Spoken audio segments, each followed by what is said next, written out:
sendirinya berdasarkan teknik-teknik pengambilan sampel.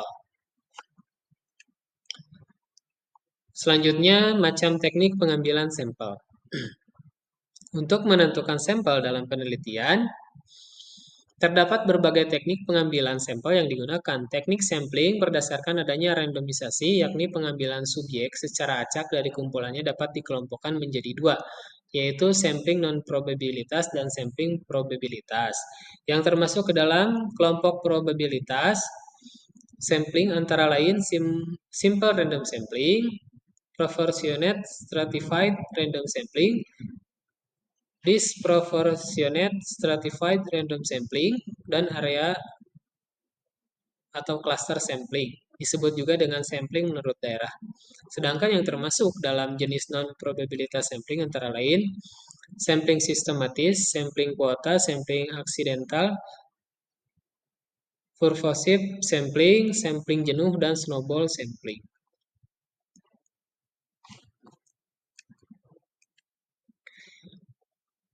Probability sampling. Probability sampling adalah salah satu teknik pengambilan sampel yang memberikan peluang yang sama bagi setiap unsur atau anggota populasi untuk dipilih menjadi anggota sampel. Dengan probability sampling, maka pengambilan sampel secara acak atau random dari populasi yang ada. Teknik sample probability sampling meliputi yang pertama, simple random sampling. Simple random sampling dinyatakan simple atau sederhana karena pengambilan sampel anggota populasi dilakukan secara acak tanpa memperhatikan strata yang ada dalam populasi itu. Simple random sampling adalah teknik untuk mendapatkan sampel yang langsung dilakukan pada unit sampling.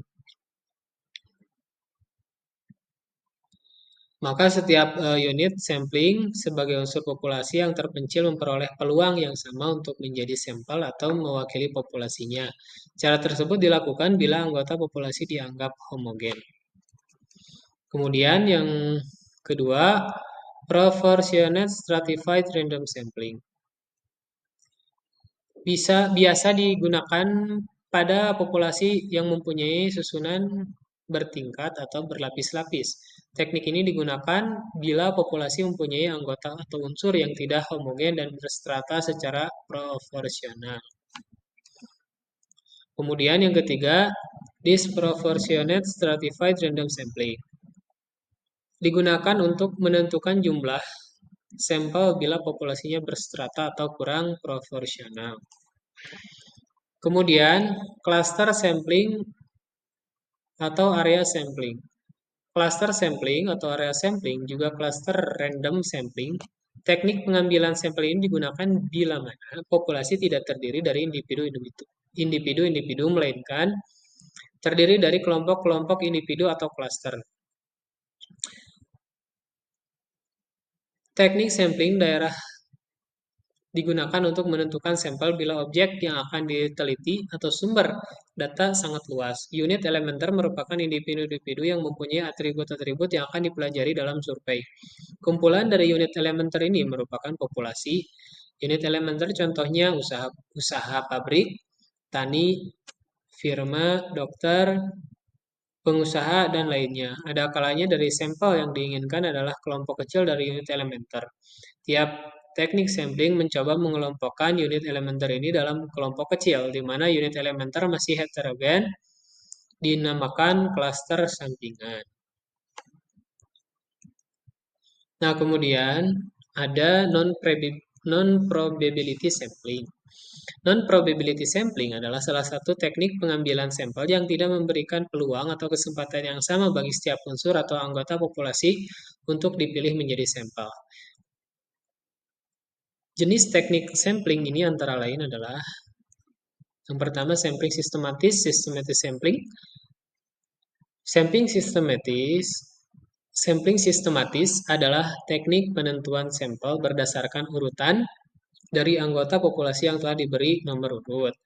Yang kedua, sampling sistematis atau sampling kuota.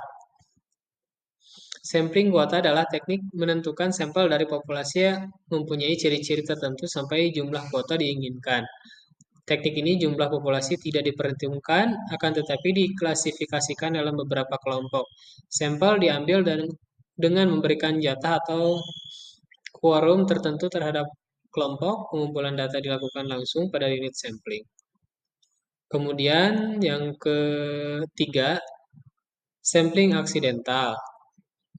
Sampling aksidental adalah teknik penentuan sampel berdasarkan kebetulan, yaitu siapa saja yang secara kebetulan bertemu dengan peneliti dan digunakan sebagai sampel bila dipandang orang yang kebetulan ditemui itu sesuai dengan sumber data. Dalam teknik sampling aksidental, pengambilan sampel tidak ditetapkan lebih dahulu, eh, tetapi peneliti langsung saja mengumpulkan data dari unit yang ditemui. Kemudian yang keempat, sampling purposive.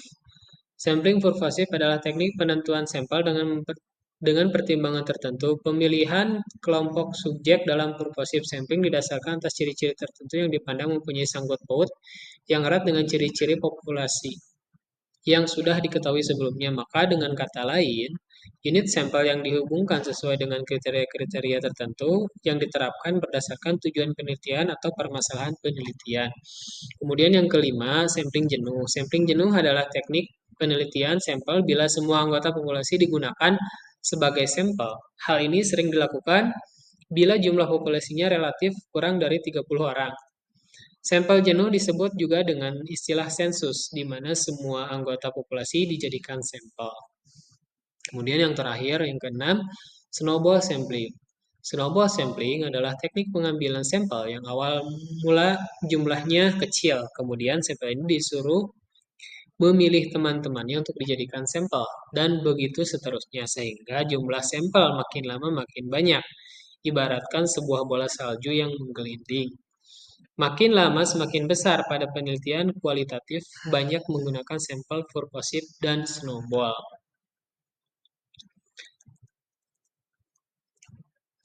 Nah, jadi pada intinya adalah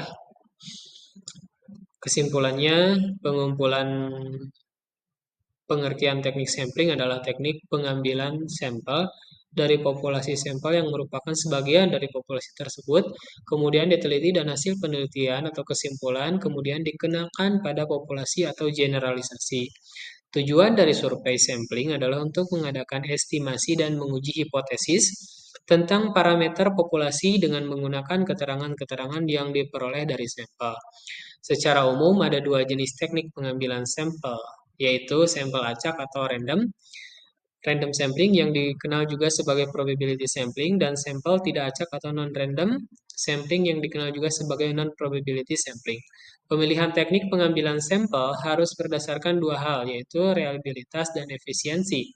Sampel yang reliable adalah sampel yang memiliki reliabilitas tinggi. Hal tersebut dapat diartikan bahwa semakin kecil kesalahan sampling, reliabilitas sampling semakin rendah. Jika dikaitkan dengan varian nilai statistiknya, berlaku kriteria bahwa semakin rendah varian, maka reliabilitas sampel yang diperoleh semakin tinggi pula. Nah, mungkin itu saja yang bisa saya paparkan ya pada kesempatan kali ini tentang teknik sampling. Mudah-mudahan bisa bermanfaat untuk semuanya. Mohon maaf apabila ada salah kata. Assalamualaikum warahmatullahi wabarakatuh.